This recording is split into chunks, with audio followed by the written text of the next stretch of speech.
Amor ou paixão, né? E eu coloquei aqui condutas perigosas porque eu preciso trazer a vocês algumas discussões, tanto pré-nupciais, né? Tanto de comportamentos antes do casamento, como até alguns comportamentos dentro do casamento que precisam ser alertados. E dificilmente a gente ouve sobre isso dentro da igreja, por incrível que pareça. Mas a gente precisa discutir algumas coisas aqui, ó. É o amor um dom precioso que recebemos de quem? De Jesus. Pouco é o amor real, devotado e puro. Este precioso artigo é muito raro. Portanto, tudo que se fala de amor aí, geralmente não é o verdadeiro amor. Dizendo que o amor é raro, é algo muito especial. A paixão recebe o nome de amor, né? As pessoas dizem assim, eu estou apaixonado por você, eu te amo, você é o amor da minha vida. Paixão e amor não são a mesma coisa, aliás, até muitas vezes são contrárias.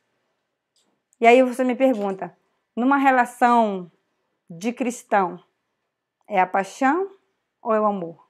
Ou é ambos? O verdadeiro amor é um princípio elevado e santo, inteiramente diferente em seu caráter daquele amor que se desperta por um impulso que subitamente morre quando severamente provado. Aqui está fazendo um contraste entre um amor que é um princípio elevado e santo do que um amor que se desperta por um impulso e subitamente morre quando severamente provado, o que se pode chamar de paixão. Então, digamos aqui que no conceito que a gente vai estudar nessa tarde, amor não é paixão. E paixão é o impulso que subitamente morre, é um amor que se desperta por um impulso e subitamente morre quando severamente provado. Isso é paixão. Então, se a gente for colocar dentro da cesta do cristianismo, não existe. A paixão não convém. E se ela aparecer, ela deve ser subjugada pelo amor. Compreenderam? Então, está ali no livro Patriarcas e Profetas, página 176. Qual é o nosso padrão de amor?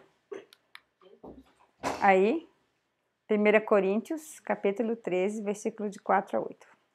Muitos já sabem decorar, mas vamos ler. Vamos ler essa passagem que é importante, tá? Algumas versões são um pouco diferentes dessas e a gente pode analisar alguns detalhes dessa passagem. Diz aqui, o amor é paciente, né?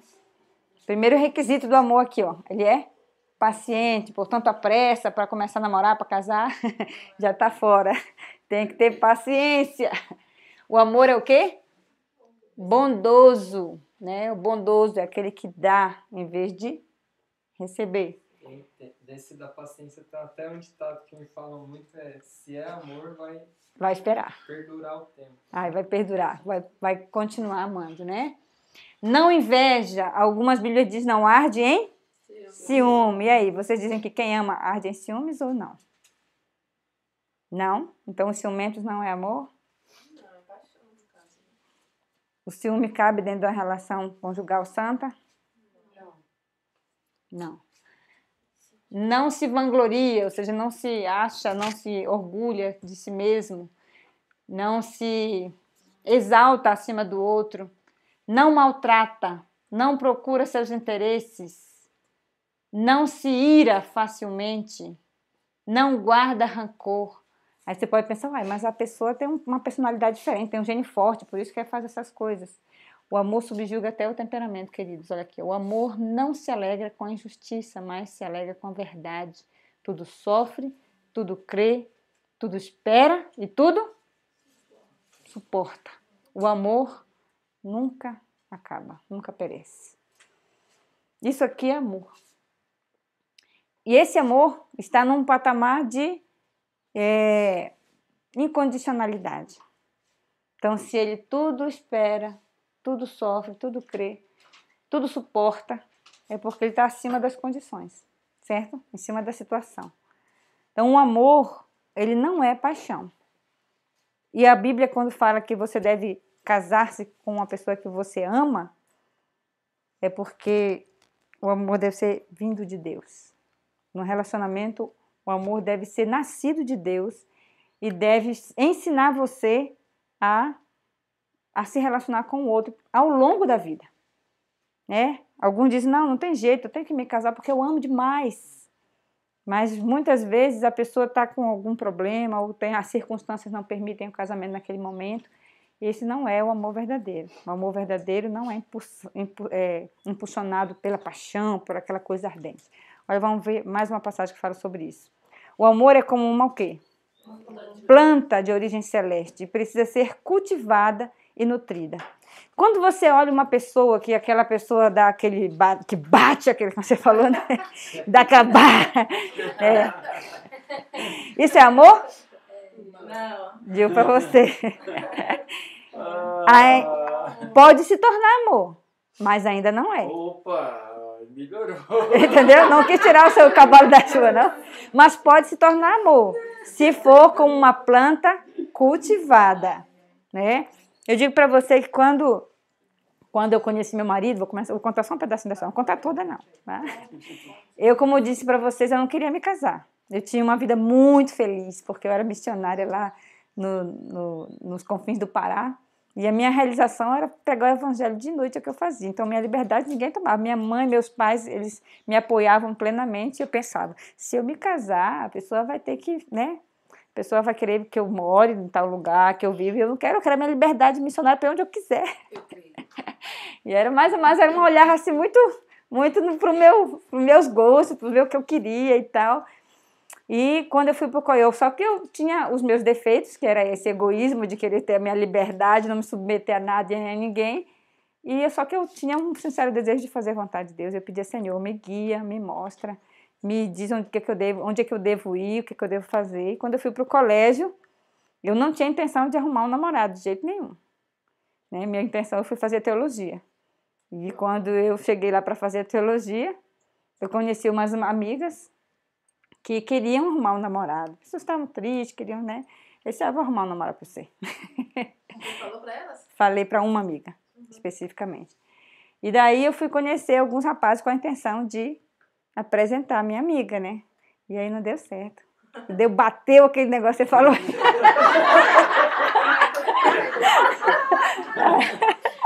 Eu não vou contar muitos detalhes, não, que não dá tempo, né? Mas é porque essa minha amiga ela era muito alta, então ela achava que nenhum rapaz ia se interessar porque ela era muito alta. E eu disse, não é fácil, vamos olhar os alunos, nós chegamos antes, que a gente ia trabalhar no colégio, né? E os alunos que vinham pagos, eles chegaram depois, e a gente começou a observar, olha, vamos olhar os alunos que chegarem, os mais altos, a gente se aproxima para fazer amizade. E aí os dois mais altos que chegaram naquele dia que eu estava observando, era Jurandir e um amigo dele. E aí quando eu olhei para ele, que eu cheguei perto para poder, né, conversar, afinal de contas eu queria apresentá-lo à minha amiga, quando ele sorriu para mim, eu disse, bateu o negócio, né? Amor à primeira vista. Aí eu senti assim algo diferente, né? Aquela química que você sente. Inclusive é interessante, na área tem umas explicações científicas a respeito dessas químicas e ela vai contar um pouco para vocês o que significa isso. E quando bateu aquela química, eu disse, ai Senhor, o que você está fazendo comigo? Botei logo a culpa em Deus, porque afinal de contas não era a minha intenção. Enfim, eu não vou contar muitos detalhes, mas a gente foi fazendo amizade e com o tempo nós passamos a namorar, né? Porque eu gostei muito do jeito dele e ele não tinha interesse em mim, por incrível que pareça. Depois que ele foi desenvolvendo esse interesse por resposta divina, porque eu fui orando pedindo a Deus que me mostrasse e que despertasse, que eu não ia chegar lá e pedir ele namoro. Que eu ia esperar ele me pedir namoro, né? E é interessante que você viu características nele, né? Honestidade. Isso. Depois que eu olhei para ele, que eu me senti atraída por ele, pelo porte dele, pela maneira dele, eu comecei a observá-lo, né? Antes de qualquer aproximação. E ele realmente era monitor das crianças na porta da escola. Quando as crianças passavam, ele se abaixava, ele abraçava todas as crianças, ele era amigo de todo mundo, ele era muito responsável no trabalho dele, que era limpar todo o prédio escolar, lidava bem com todas as pessoas e não costumava ter intimidade com todas as meninas, assim, aquela coisinha de ficar, né, com gracinhas com as meninas. Ele tinha... E na turma dele, que ele tinha vários amigos meio loucões, assim, mesmo sendo teologandos, ele era o que botava a turma na linha, né? Quando começavam a fazer piada, gritar muita coisa, ele dizia, não, gente, pode parar, olha o respeito e tal. Então, ele tinha uma postura respeitosa. E essas coisas foram despertando em mim o interesse, mas eu relutava com Deus, mas Senhor, eu não quero me apaixonar, porque eu disse para você que eu ia trabalhar integralmente, como é que você tem um negócio desse? Enfim, depois de toda essa história, depois de alguns meses que a gente começou a conversar, ele começou a sentar com a gente na mesa, né, eu e minhas amigas, foi que nós começamos a... Ele começou a ir na lavanderia onde eu trabalhava, né? Ele levava a roupa dele, depois ele levava a roupa de outro amigo, depois de outro amigo, depois de outro amigo. Eu achei que tinha alguma coisa estranha acontecendo. E aí aconteceu que depois de alguns meses ele me pediu em namoro, e nós namoramos 1 mês e meio no colégio, já era próximo do meio do ano, ele saiu de férias e foi comportar, e eu fiquei no colégio trabalhando no jardim, que era meu trabalho era integral no colégio. E depois, antes dele voltar, minha mãe adoeceu gravemente, eu tive que voltar para casa. E aí todos diziam, bom, agora que você não vai ficar no colégio mais, ele vai arrumar outra moça, porque tinha muitas outras candidatas. E eu dizia assim, olha, se for de ser meu esposo, Deus vai conservá-lo para mim. Se ele se interessar por outra, é porque não era para mim mesmo. E eu vou estar tendo um livramento. Então, mas vou fazer a minha parte.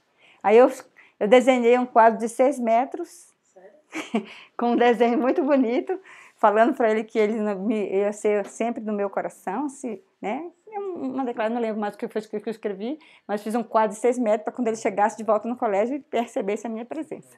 Ficamos 6 meses namorando por carta, até que ele foi na minha família, conheceu, pediu em casamento, enfim. Nós casamos em 1 ano de namoro no total. Mas ele já tinha 25 anos, eu tinha 22 anos, e nós tínhamos um grande envolvimento na obra missionária. Eu creio muito que Deus providenciou esse casamento. Então, falando de paixão, quando eu digo assim que há aquela química, aquela atração, isso, quando há aquela atração das pessoas que se conhecem, aquele bum, aquele bate, né, que você falou.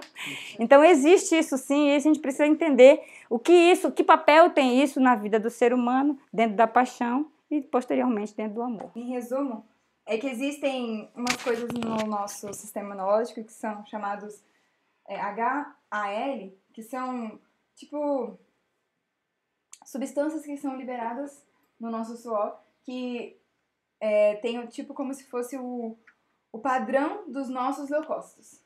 E cada pessoa tem o seu leucócito de acordo com os seus pais. Por exemplo, eu pego o DNA da minha mãe, o DNA do meu pai, eu tenho os meus leucócitos, como o padrão que foi criado.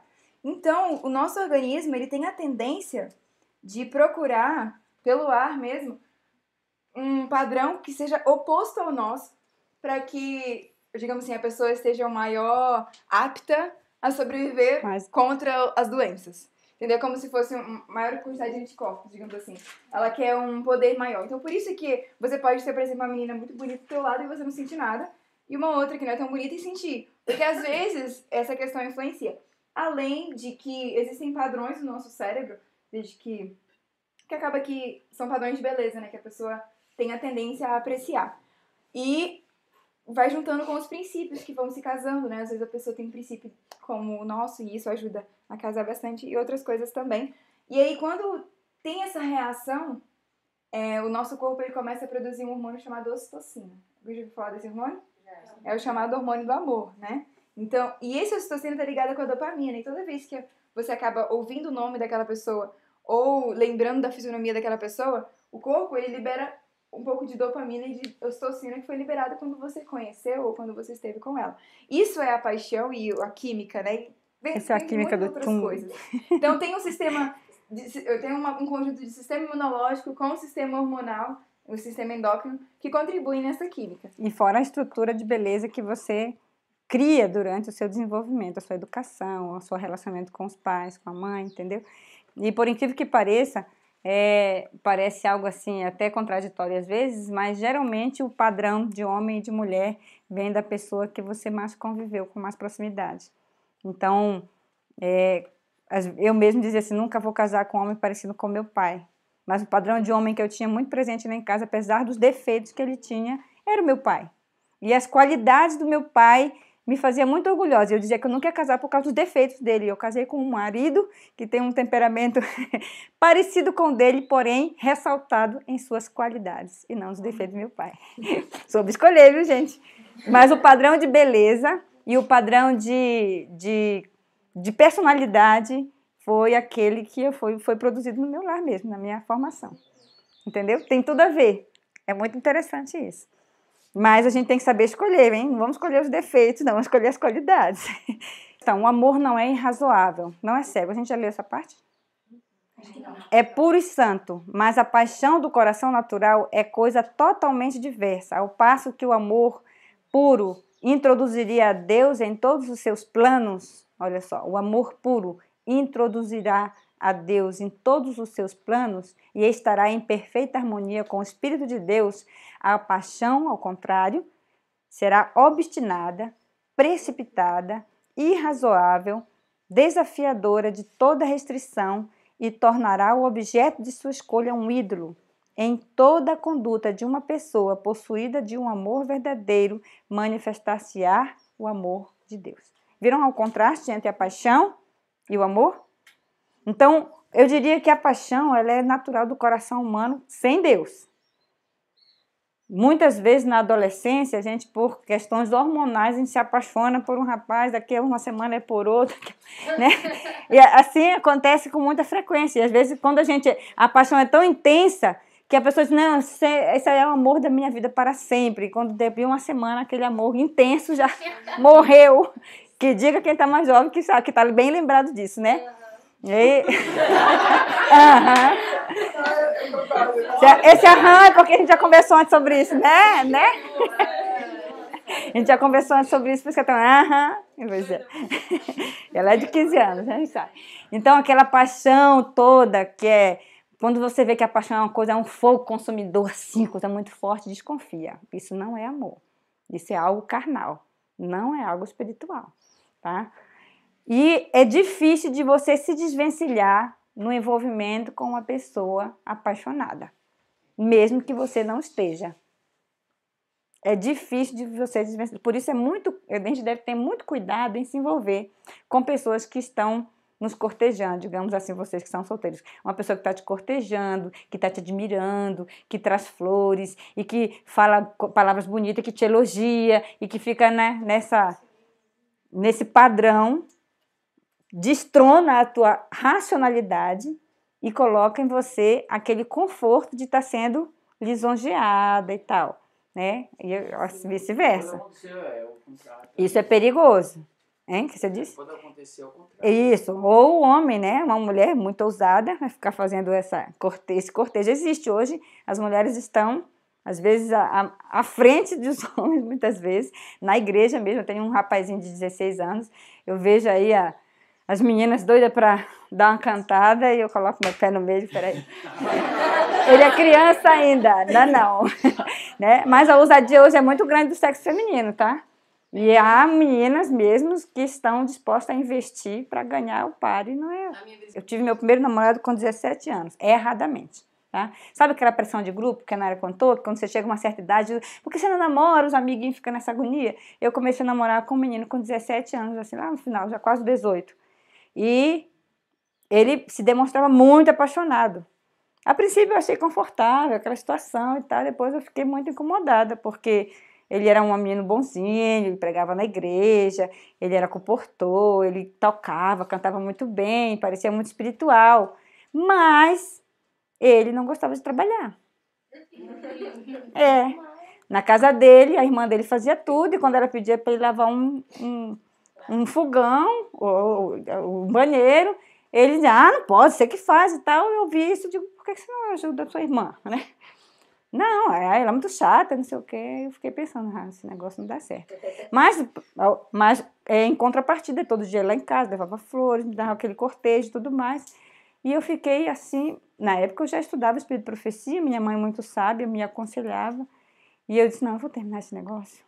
Irmãos, eu digo para vocês, eu fiquei tempos tentando terminar. Terminei mais de 3 vezes.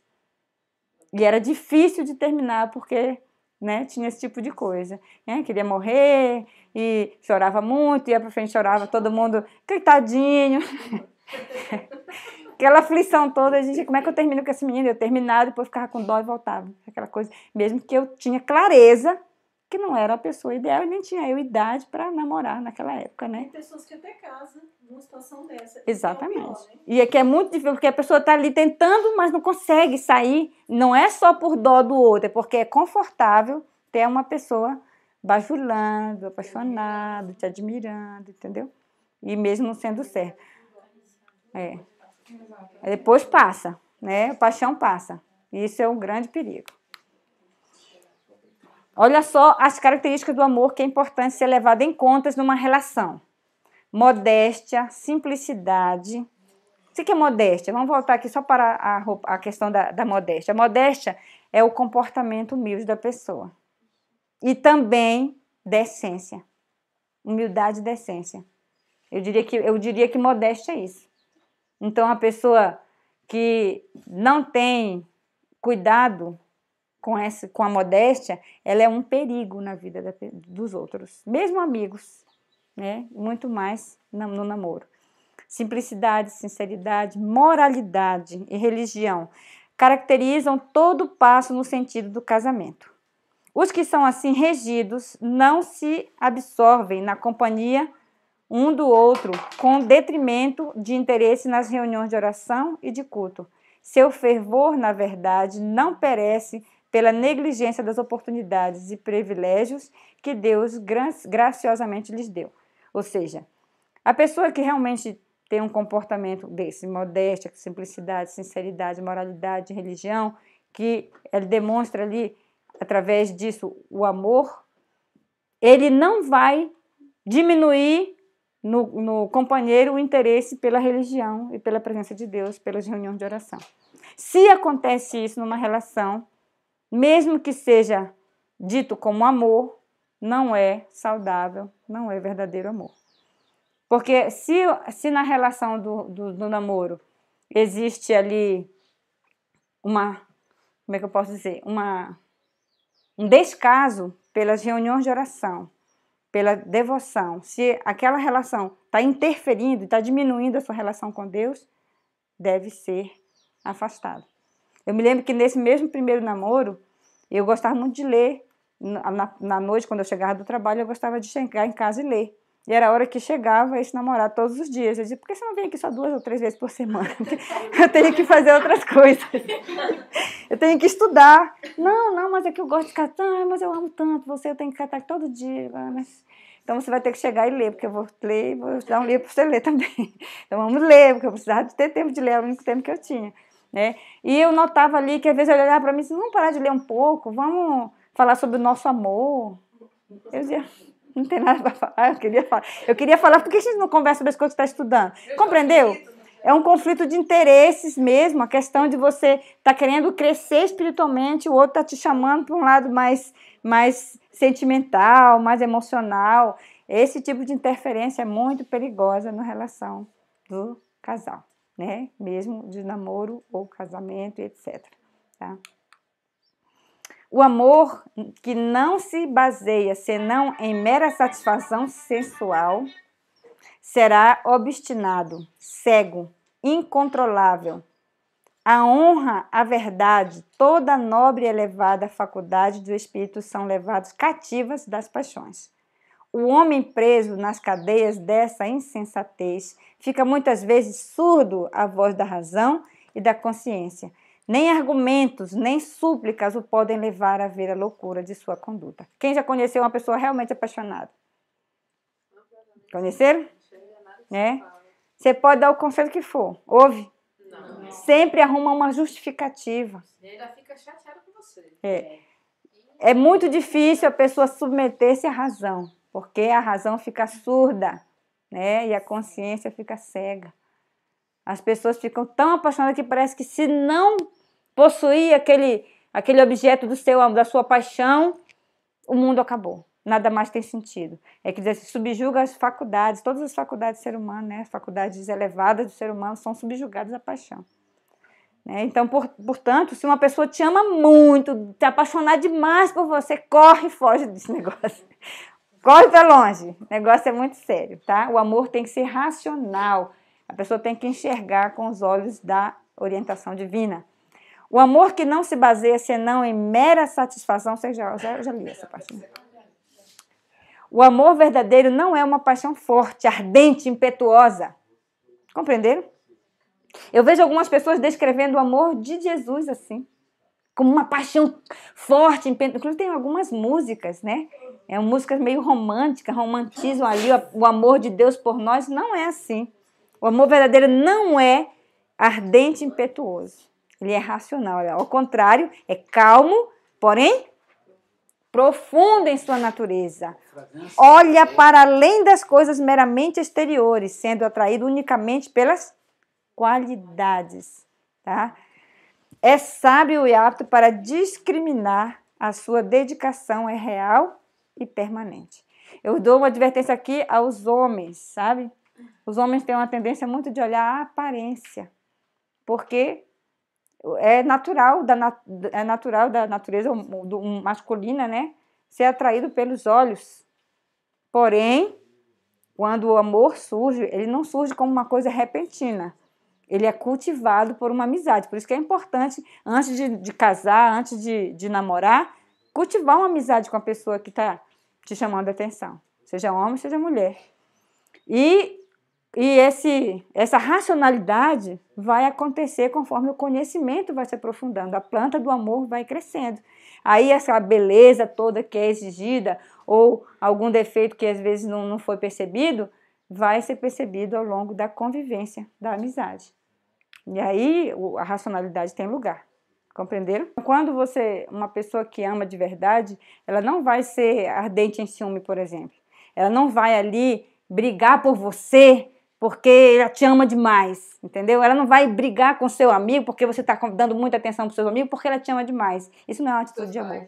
Né? E nem vai te afastar dos seus pais, ou da igreja, ou de qualquer outra coisa, porque te ama demais. Isso não é amor.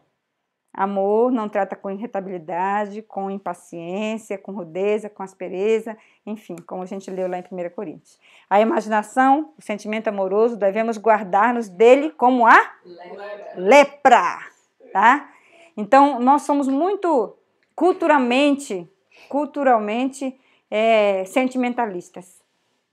Não sei se algum de vocês aqui teve uma vida sem as influências de Hollywood. Mas a maioria teve, né? Assistiu filmes românticos, né? Desde as historinhas quando a gente é criança, aquelas historinhas de Cinderela, não sei o que mais, depois assiste um monte de filme de amor e tal, de novela, e a gente fica nesses castelos de areia. Esse tipo de imaginação e sentimentalismo ardoroso, né? Amoroso, devemos guardar-nos como se fosse a lepra, tá? Os jovens se acham fascinados com a mania do namoro e do casamento. Dominam o sentimentalismo amoroso e grande vigilância e tato devem ser necessários para fugir dessas errôneas influências, tá? Hoje a gente vê as crianças pequenininhas, né? Aí a filha do meu amigo tem 2 anos, aí o filho do meu amigo tem 3 anos, mas ai, que bonitinho, quando crescer vão casar, ai, que bonitinho, olha só como eles andam de mão dada. Começa aí a erotização das crianças muito precocemente. E as crianças vão crescendo e quando já ficam maiorzinhos, os pais já começam a falar de namoro, né? Ah, quando tiver um namorinho, quando tiver não sei o quê, e esse estímulo é comum nos pais de hoje. Nós, cristãos, não devemos estimular, né? Despertar o amor antes que ele o queira, né? Quando a idade certa. Tá? Então, os pais devem cuidar mesmo das roupas das meninas, da maneira dela se vestir, da maneira de se portar, das amizades que formam, da maneira como se dá liberdade para os filhos, você está ou estimulando ou preservando deste mal. Compreenderam? Então, os filhos devem ser conduzidos nessa questão. Satanás, ele tem um plano para levar à ruína nas relações. Quando, aqui, por exemplo, as filhas não exercem abnegação e domínio próprio, elas são mimadas e o seu orgulho acariciado. Vocês já viram aqueles pais que ficam toda hora dizendo, que filha, você é muito linda, você é isso, você é aquilo, e a criança vai crescendo aquela princesinha cheia de orgulho, né? E os pais vão estimulando isso, e ela vira aquela boneca, né? cheia de sentimentalismo. Seguir o seu próprio caminho até que se tornem obstinadas e rebeldes.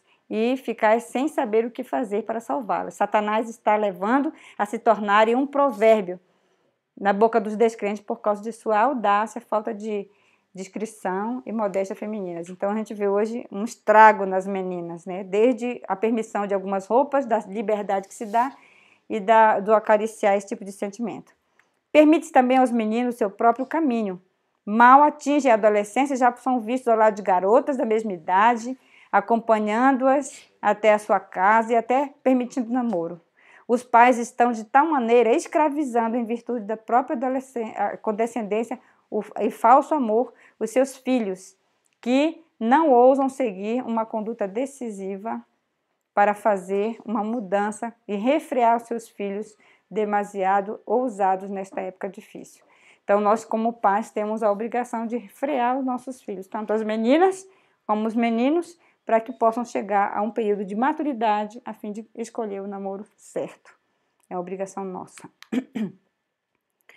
Algumas condutas perigosas que eu queria passar para vocês. Eu não vou repassar para vocês algumas, mas eu queria que vocês tomassem como propósito estudar um pouco mais, especialmente algumas condutas dentro do casamento que não vai dar tempo de a gente passar. Mas aqui é um comentário, ó. Caíste no lamentável erro tão dominante nesta era degenerada, em especial para as mulheres. És demasiado amante de outro sexo. Aqui está falando de uma moça. Gostas de sua companhia e lisonjeira tua atenção para com eles e os anima e permites uma familiaridade que nem sempre está em harmonia com a exortação do apóstolo de abster-se de toda a aparência do mal. Aqui está se referindo a uma moça, né, que gosta muito de ficar entre os homens, entre as meninas, entre os meninos, aliás. E ela, né, tem um comportamento muito, como eu posso dizer, uma linguagem mais compreensível. Muito indecente, muito imprópria, ela se abre demais, ela não é recatada, ela não se guarda, né? E entre os meninos se dá muita liberdade. E aqui dizendo que ela gosta da atenção que eles dão, gosta de atrair a atenção para si. E isso, diante de Deus, da sensualidade. Então, tem meninos que gostam de estar no meio dos meninos e não se preserva, lhe dando familiaridade demais. Eu digo assim, no meio dos missionários, porque são dois meios diferentes que a gente vive hoje, um é na igreja comum e outro é no meio dos missionários. É menos. A gente vê mais respeito, mas na igreja a gente já vê um sentando quase em cima do outro, um tal de abraços e beijos o tempo todo, né? E quando não passa disso para ficar com um, ficar com o outro, aquelas questões. Eu lido muito com adolescentes e a gente tem que botar leis muito rígidas e vigilância quando faz o encontro com eles. Por quê? Porque, infelizmente, é o comum que o mundo, né, que a igreja trouxe de lá do mundo e está no meio dos nossos jovens. Isso é totalmente impróprio e perigoso. Desvia a mente de projetos românticos, aqui é uma ordem de Deus. Misturas com tua religião um sentimentalismo romântico, amoroso, que não eleva, mas só rebaixa. Não és apenas tu que és afetada por ele. Outros são prejudicados por teu exemplo e influência. Os sonhos e castelos no ar te têm incapacitado para o que é útil. Aqui está se referindo a uma moça, uma senhora, na verdade, que ela tinha muitos projetos românticos. E ela tinha muitos sonhos nesse sentido, e não somente para ela, mas ela costumava formar casais. Sabe aquelas pessoas casamenteiras? Cupidas. E todo grupo que ela via, ela já dizia, olha, você sai dar bem com aquele. E ficava tentando juntar os casais ali. E essa era uma atitude perigosa. Nessa carta de Ellen White, ela diz que Satanás se aproveitava da situação para arruinar muitos lares. Porque acabava fazendo uniões indevidas, né? E as pessoas eram levadas pelo mesmo espírito de excitação romântica dela e eram levadas a se relacionar com outras pessoas, causando más relacionamentos. Entendeu? Então é tanto perigoso você se dar muito a ficar... Eu conheço pessoas que são boas pessoas, mas estão tomadas por uma necessidade tão grande de casar que só pensa nisso. Que só pensa em casar, em arrumar alguém, e acaba se tornando perigoso o terreno, um terreno para Satanás, fértil, para poder, o primeiro que aparecer, que se interessar, vai na onda. né? Tem que orar muito por pessoas que têm a sua carência, né? É real a carência, é natural, mas não se pode ficar levando por projetos românticos. E muito menos estar juntando outras pessoas. Eu vejo com lamento pessoas que têm por volta dos seus 30 anos, meninas que têm por volta dos seus 30 anos, e meninos que têm um pouco acima disso, que entram num desespero tão grande que é tão perigoso, né? Que é tão perigoso encontrar um companheiro, porque é uma época que parece que o mundo vai acabar. Não precisa ser assim, né? Deus tem planos e a gente tem que se aprimorar neles. Um exemplo, eu acabei de ver a foto, né, que tiraram o book. Uma moça que é muito amiga nossa, que tem 35 anos, esperou até aí 35 anos. Ela tinha um pouco de, assim, angústia, mas ela entregou nas mãos de Deus. Nós E hoje oramos com ela. Vai ela. casar daqui uns meses, é um rapaz, assim, enviado por Deus mesmo. É verdade. Nós a conhecemos. Então não A gente- tarde demais. Quando ela dizia para mim, ela chorava, dizia, nossa, mas de tudo que eu queria era encontrar uma pessoa ideal. Eu digo, então, para de ficar angustiada por isso e se prepare. Se prepare para ser uma boa esposa. Que a hora que você estiver pronta, Deus vai arrumar uma boa esposa. E ela propôs-se a ser uma boa esposa, procurou se controlar dentro do padrão de Deus. Se Deus recriar, trouxe. né? Cadê a Priscila? Recriar, não precisa estar ali fora ouvindo, né? Vamos continuar aqui rapidinho. Minha irmã, Deus requer que te transformes, eleva as tuas afeições, eu te imploro, consagra as tuas faculdades mentais e físicas ao serviço do teu Redentor, que te comprou. Santifica os teus pensamentos e sentimentos para que todas as tuas obras sejam operadas em Deus. Agora uma advertência a um jovem estudante. Afasta da tua vida todo o sentimentalismo. Nesse caso aqui, o sentimentalismo estava atrapalhando até os estudos, porque a pessoa não se concentrava naquilo que estava fazendo, que é estudando, né, aprimorando-se para a obra de Deus, e aqueles pensamentos de casamento, de noivado, de tudo, estava atrapalhando. Então, o conselho aqui de Deus é que a pessoa parasse com essas fantasias e botasse o pé no chão, fizesse a obra que precisava ser feita, que era se dedicar aos estudos nessa época, tá? E a sua formação de caráter nesse período. Tá? Então a gente às vezes se concentra tanto no proposto casamento e se esquece que tem que se preparar o caráter, né, para isso. Segue aqui. As ideias de namoro têm seu fundamento em ideias errôneas acerca do casamento. Segue o impulso, a paixão cega, enfim, aquilo aqui é a mesma coisa. Né? São culpadas de indiscrição, enfim, é a mesma ideia, deixar levar pela atração exterior, que é perigoso também.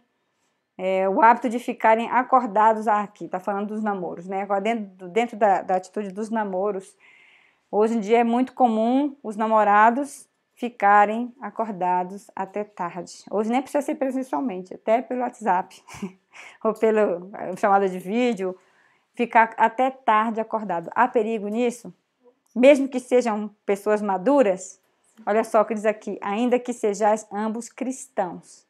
Essas horas impróprias são prejudiciais à saúde, incapacitam a mente para os deveres do dia seguinte e têm a aparência do mal. Meu irmão, espero que tenhas suficiente respeito próprio para evitar essa forma de namoro. Tá? Os anjos de Satanás estão de vigia aos que passam grande parte da noite namorando. Tá? Olha só, os anjos de Satanás. Fossem os seus olhos abertos e veriam um anjo a fazer um relatório de suas palavras e atos, e as leis de Deus e da modéstia são violadas com esse comportamento. Então, aqui, um perigo ficar à noite, né? Satanás exalta quando Deus é desonrado, quando homens e mulheres se desonram a si mesmos. Então, está se falando do namoro, né? E especialmente aqui do comportamento do namoro avançado.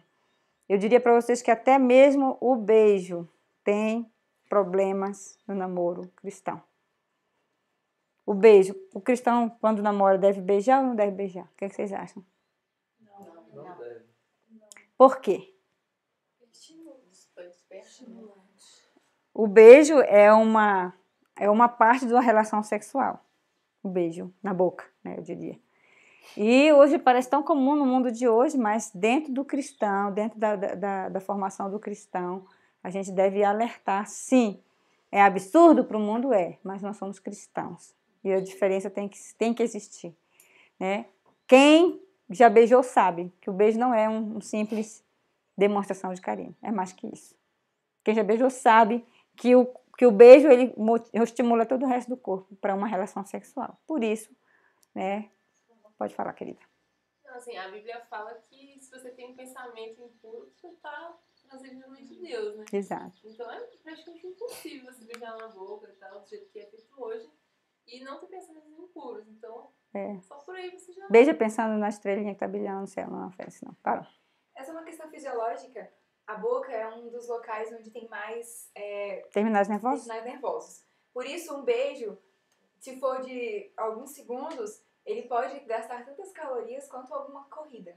Ele gasta muita caloria porque ele mexe muito com todo o corpo. Na mulher, por exemplo, produz ocitocina, produz outros hormônios que estimulam, inclusive, até a genitália, né? E o homem, a vasopressina, que também estimula a ereção. Então, dependendo do beijo, pode realmente Geralmente estimular. causa E, isso. às vezes, por exemplo, pode lubrificar a região e tudo mais. Isso pode causar vários problemas emocionais, mentais e físicos. Por isso a gente sempre aconselha que quem vai casar, preserve seu beijo para o altar.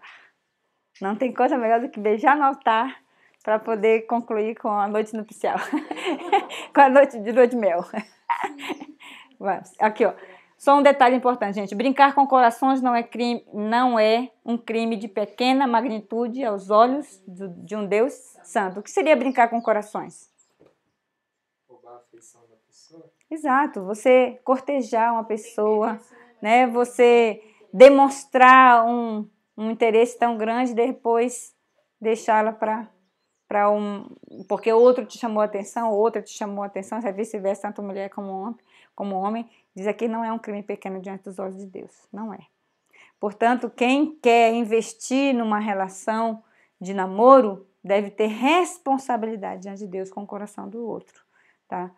E isso diz aqui, nessa passagem que a gente colocou, que eu não vou ler toda, diz que esse tipo de comportamento, ele não cessa com o casamento.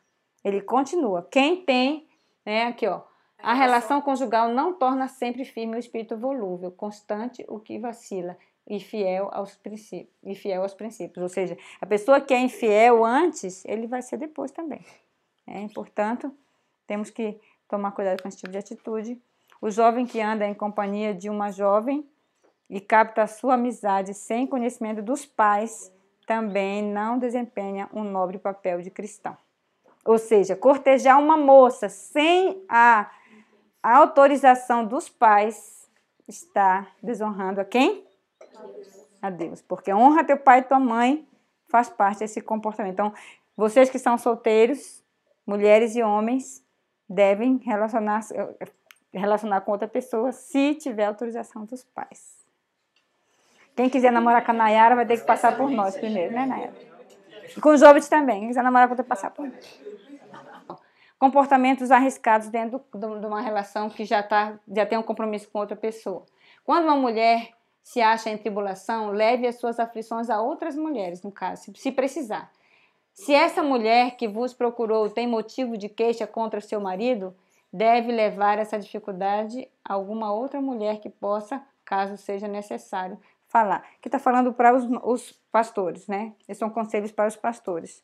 Se tem uma mulher na igreja que está com problema com seu marido, com seu próprio marido, e ela procura o pastor para se desabafar, quem deve atuar, no caso, é a esposa do pastor. Eu diria entre amigos aqui, digamos que você tem um casal amigo seu, e a mulher está com problema com o marido, ela não deve chegar e desabafar com o seu marido. Ela deve desabafar com você. Entendeu? Muitos são os casos de adultério, muitos, inclusive entre pastores. Porque a irmãzinha vai lá, coitadinha, conta, fala mal do seu marido, fala que ele não faz isso, que ele não faz aquilo, e o marido, coitado, e o pastor, coitadinho, que está lá carente, que a mulher já brigou com ele, já deixou ele de molho, etc. Aí vai lá e, não, eu posso ajudar nessa parte. E aí, ó, causa problemas. Então, a discrição no círculo familiar é importante. Isso também para solteiros. É uma coisa importante para solteiros. Os solteiros desabafarem com pessoa...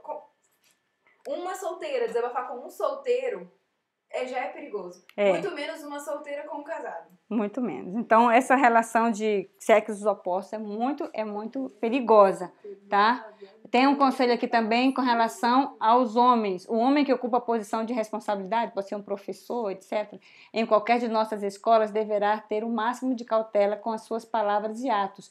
Jamais deve permitir a mínima semelhança de familiaridade em suas relações com os estudantes.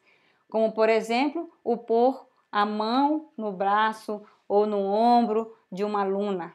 Em caso algum, deve lhe dar a impressão de que a familiaridade, a vulgaridade, etc., que eu não estou lendo aqui. Deixa eu ver aqui. Não dá para ver, não. Pode ler. Sejam coisas permissíveis. Nem com os lábios, nem com as mãos deve ele exprimir coisa alguma de que qualquer um se pudesse prevalecer. Entenderam? Então, eu botei esses 2 exemplos porque são comportamentos apenas assim ilustrativos de que a gente deve ter cuidado em nossas relações entre homens e mulheres. Seja casado ou não, como a Naira mencionou, a gente tem que ter cuidado com a maneira como a gente se aproxima do sexo oposto, a maneira como a gente olha, a maneira como a gente toca no outro, a maneira como a gente se abre, até mesmo desabafando, porque pode causar perigos reais e desonrar a Deus, né? Seja essa pessoa casada ou solteira, a gente tem que ter cuidado com a chamada familiaridade indevida, tá? Então, até onde tem um grupo de pessoas como nós que estão aqui próximos, né, uns dos outros, tem que saber o limite, como você se comporta. Eu digo para você que eu tenho 25 anos de casado, meu marido, um homem bonito daquele jeito que vocês viram aí. E a gente nunca teve esses problemas por comportamento, por causa do comportamento que se trata o outro, a maneira como se trata o outro.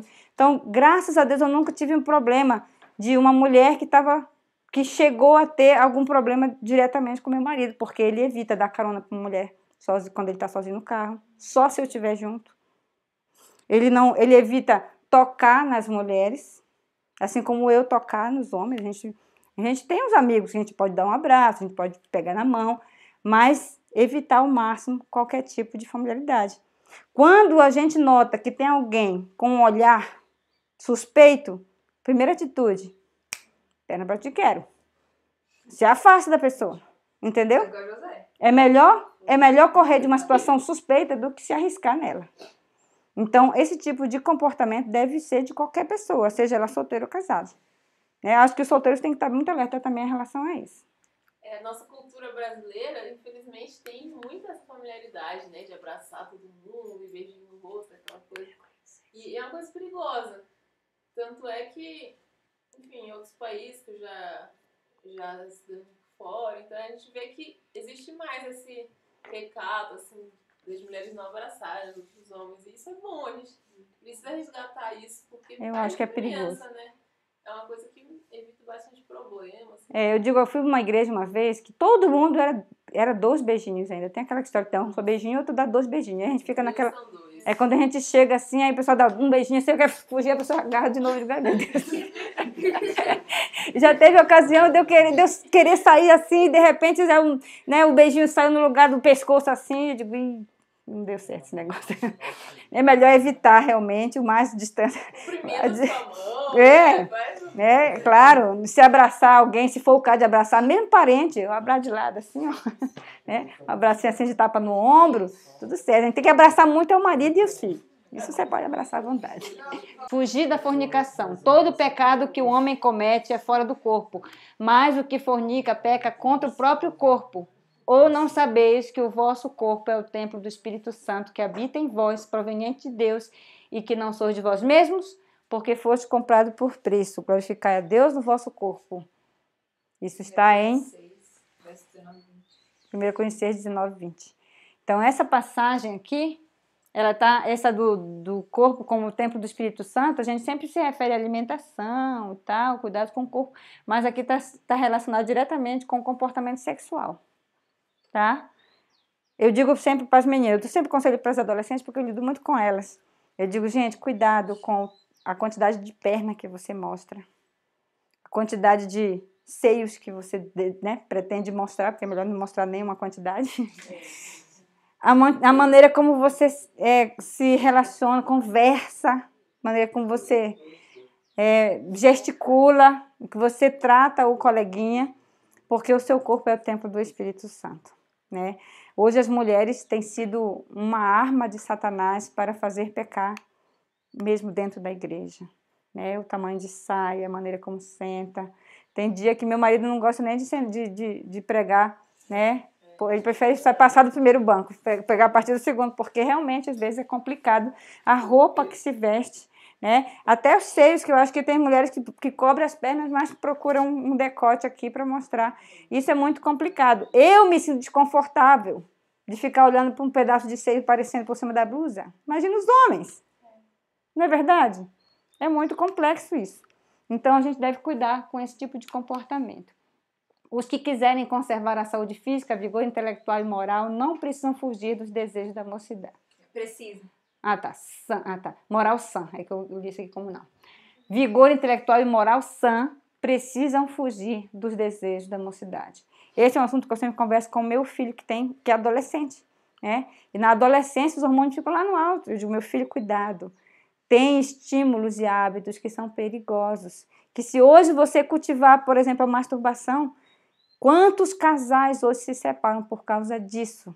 Homens que só se satisfazem com a masturbação e mulheres que são infelizes por conta disso. Ou, ao contrário, mulheres que só sabem se realizar sexualmente com masturbação ou pornografia e enquanto deixam seus maridos de lado. E isso é uma infelicidade tremenda nos dias de hoje, ainda mais com a internet tão facilmente acessada como é hoje, né? Pornografia e a masturbação e etc. tem destruído muita felicidade de pessoas, né? Uma vez, as mulheres aqui, o comportamento das mulheres, uma vez removidas as barreiras da modéstia feminina, as mais baixas licenciosidades não parecem excessivamente pecaminosas. Ai, que terrível resultado da... Lê para mim, por favor, Douglas. Influência da mulher para o mal se podem hoje testemunhar no mundo. Exatamente, influência da mulher para o mal. Quando a mulher começa a admirar o seu próprio corpo demais e achar que pode vestir uma roupa mais justinha para mostrar que ela tá boa, né? Tá bonitona e tal. A mulher começa a fazer esse tipo de admiração pessoal e começa a demonstrar isso para outros, ela se torna uma arma de Satanás para a licenciosidade. Uma vez retirada a barreira da modéstia, vem muita coisa por aí. Então, eu diria para vocês aqui, dentro do casamento mesmo pode haver abusos sexuais. Tem práticas impróprias dentro do casamento. Eu queria que as casadas lessem isso, ó. Testemunhos sobre conduta sexual e adultério e divórcio, capítulo 14, excessos sexuais no casamento. Esse capítulo aqui, leiam e estude esse, quem é casado especialmente. Porque fala da maneira como a mulher deve se comportar sexualmente dentro do casamento, em relação com seu esposo. Que às vezes você pensa, não, casou, agora pode tudo. Não pode, né? Muitas infelicidades acontecem por falta de limite na questão da relação sexual dentro do casamento. Então, como eu sabia que não dá tempo, eu botei só essa observação para vocês estudarem, tá? Capítulo 14, dever de casa. Capítulo 14 do livro Testemunho sobre Conduta, é de Ellen White também, esse livro, tá? Tá no aplicativo. E estudem sobre isso. Tem muitas coisas que daria para a gente conversar, mas não acabou o tempo. E hoje foi esse resumo da matéria relacionamento cristão. Que nós possamos preservar. E eu digo para vocês, não percam as esperanças. A gente viu muita coisa boa, muita coisa difícil, mas eu digo para vocês, meu lar hoje é um exemplo daquilo que pode dar certo, que vale a pena. Porque eu vim de um lar muito diferente. Eu pus no meu coração o meu propósito de servir a Deus integralmente. Eu achava que isso não era possível dentro de um casamento. E hoje eu digo, emocionada, que é possível. Porque a minha família tem sido serva do Senhor. Não é fácil, nós não somos perfeitos. Não, mas a gente sabe resolver as coisas de joelhos, diante de Deus. E vale a pena investir no casamento. Melhor que o homem não esteja só, está escrito na Bíblia, né? Que tudo é muito bom quando a gente segue o plano de Deus. Então, que nós possamos crer nisso, que o mesmo Deus que exige tudo isso da gente, Ele promete nos prover esses recursos. Que Deus possa nos abençoar.